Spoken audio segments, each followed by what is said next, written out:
limits to this theory of standing. There's got to be a close nexus between the violation that's being alleged and the organization and its injury. And so we're not saying that this will be a walk in the park. We will have to make our legal case. And I also think it's important to recognize that there are other kinds of injuries that the Emoluments Clause violation causes. Injuries to other hotels who may be competitors, consumers, all sorts of other people. And I think it's entirely realistic to expect that those kinds of theories will emerge as well. Trump's lawyer from the firm of Morgan Lewis, she helped arrange his creation of a trust for his business interests, and said that paying for a hotel room is not a gift or a present, and it has nothing to do with an office. It's a word from the Emoluments Clause. It is not an emolument.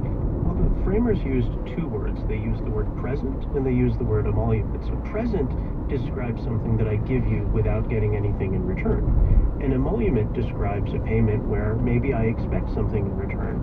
And the argument that the Trump lawyers are making is, well, this is okay as long as it's fair market value. That ignores the fact that built into the price is some profit that comes to Donald Trump. And this is not just some abstraction, it's happening already. And diplomats have told news organizations on the record that they are moving their business there because they want to curry favor with the president.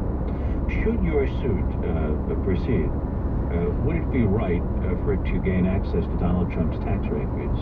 And would you, as a lawyer, favor the precedent that you should be able to pry open somebody's tax records for a lawsuit that some people might regard as a political lawsuit? Well, there are two questions there. First, let me address the concern that this is a political lawsuit, because it's not. If Donald Trump were a Democrat and he had exactly the same extensive and secret financial holdings, we'd be bringing precisely the same lawsuit. This is a bipartisan group. This is not a political exercise. So that's point number one. And point number two, the purpose of this lawsuit is not simply to get some documents in discovery, although discovery will be important because President Trump has been so secretive about his holdings. But this is not just about the tax returns. This is about testing the proposition that the framers really meant it when they said that the president has to have undivided loyalty to the American people and should not have financial entanglements with foreign governments. Keep back up of crew. Thank you very much for talking with us about the Emoluments Clause lawsuit. Thank you. Thanks for having me. Powerful storm struck the southeast this weekend, killing at least 20 people, 15 of them in Georgia. Georgia Public Broadcasting's Grant Blankenship reports from one city, Albany, that had already been hit by a tornado a few weeks earlier. Then you have other uninsured losses to timber and farmland. The day starts for Chris Cohelis the way most days in Albany, Georgia have started over the last month.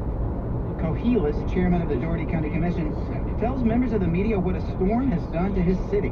It's a mile-wide slash from the southwest to the northeast. Cohelis says his community can't recover on its own. We're strong people, but we're really hurt right now, and we need a lot of help. It needed to be here 3 weeks ago. That's because 3 weeks ago, the first tornado to destroy homes and displace people hit Albany. This past weekend, a mile-wide swath of the city from one end to the other got demolished again. In the aftermath, Cohelis pleaded on social media and the press for help from the Federal Emergency Management Agency. We're capable of seeing anything through if we have the resources. There's a problem with all the volunteer help, though. The neighborhoods on either side of Radium Springs Road were hit hard. Police have a roadblock up, and people are anxious to get in and help. Brandon Sanders has to walk 2 cases of bottled water to his parents who are trapped in their home by trees. No electricity, no power. All the trees are down and stuff like that, so they're bringing the water. A police officer carries one of the cases of water once Sanders gets to the roadwalk. Volunteers are being registered and vetted in the parking lot of a vacant shopping strip nearby. The people here are clearly frustrated. Lane Rosen is here with a chainsaw. He's trying to strike a bargain with Shauna Wiggins to skip to the front of the line. But if you can get us through the checkpoints with our chainsaws, we can help you with somebody else. Wiggins' mother-in-law is on the other side of the roadblock. She and her husband are turned away. This doesn't sit well with Rosen. I'd be arrested if they didn't let me. I don't know. What do? You gotta go get your mom. Eliza McCall from Second Harvest of South Georgia, a food bank, is waiting too. She's worried. The tornado a few weeks ago and Christmas break meant a month away from school and regular meals for children in this city where 30% of people live below the poverty line. Now this latest storm means school is out again. And so it compounds an already existing issue, trying to get food to these families that don't have it, even in the best of circumstances. I hitch a ride with one of Lane Rosen's friends back to the disaster area. Trees are down everywhere, and the streets are busy with high-powered off-road vehicles usually used for hunting or on the farm. On a side street deep in one neighborhood, Tory Clemens hefts an axe. He's helping free a car trapped beneath a tree. The warehouse where he works had the roof blown away, so he's out of work for now. But he's not worried. Well, with me, God take care. He'll take care. I'm gonna be all right. What's more, Clemens says he has family and friends that are looking out for him. For NPR News, I'm Grant Blankenship in Albany, Georgia. This is All Things Considered from NPR News. We've been hearing from a lot of people in and around Boston, listening to your thoughts on leadership. Now, WGBH Radio brings you voices from around the country on a unique and timely live call-in show, Indivisible, tonight at 8. It's voices from left, right, and center about the early days of the Trump administration. Listen and share your voice tonight at 8, here on 89.7 WGBH and on the WGBH app. Coming up on All Things Considered, the U.S. has long seen the well-being of other countries as key to the national interest, so this, from the inaugural address, has left some scratching their heads. From this day forward, it's going to be only America first. Just ahead, a closer look at how such a policy might play out. That's just ahead on All Things Considered.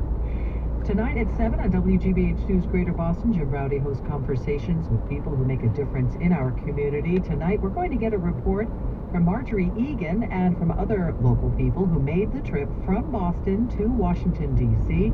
for Saturday's Women's March. Plus, reporter Christina Quinn introduces us to a Teacher of the Year. That's coming up on Greater Boston tonight on television on WGBH2. Rain and sleet turning to all rain after 7 p.m. A rainy day tomorrow, but sun comes back on Wednesday. Let's say you're a WGBH sustainer, and you've decided you want to increase your monthly contribution. Or maybe you just received a new bank or credit card in the mail. Well, don't worry, because now it's easier than ever for you to keep your sustaining membership going, no matter what changes. h.org/update. That's WGBH.org/update.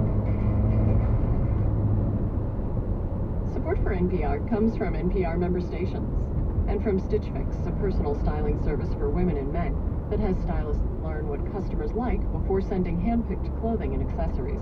Customers start by receiving 5 pieces to try on at home. Learn more at StitchFix.com. From ADT Security, helping to protect families and homes.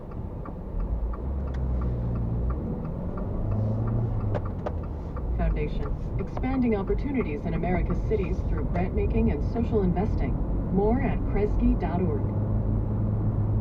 This is All Things Considered from NPR News. I'm Robert Siegel. And I'm Ari Shapiro. One of Donald Trump's first official actions as president took aim at the Affordable Care Act. President Trump issued a sweeping executive order on Friday just after the inaugural parade. It directs heads of federal agencies to ease what it calls Obamacare's burdens on everyone from patients to medical device makers. NPR's Allison Kojak reports that the order is so broad it's left lawmakers and policy specialists wondering exactly what it might do.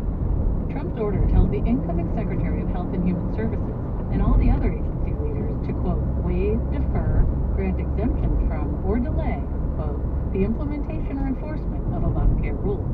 But what the order will actually do remains unclear, even to Republican lawmakers like Senator Susan Collins of Maine. I think that the executive order is very confusing and that we really don't know yet what the impact will be. Collins spoke to reporters after she and Louisiana Senator Bill Cassidy introduced their proposal to replace Obamacare. She says an executive order is not the way to fix the ACA.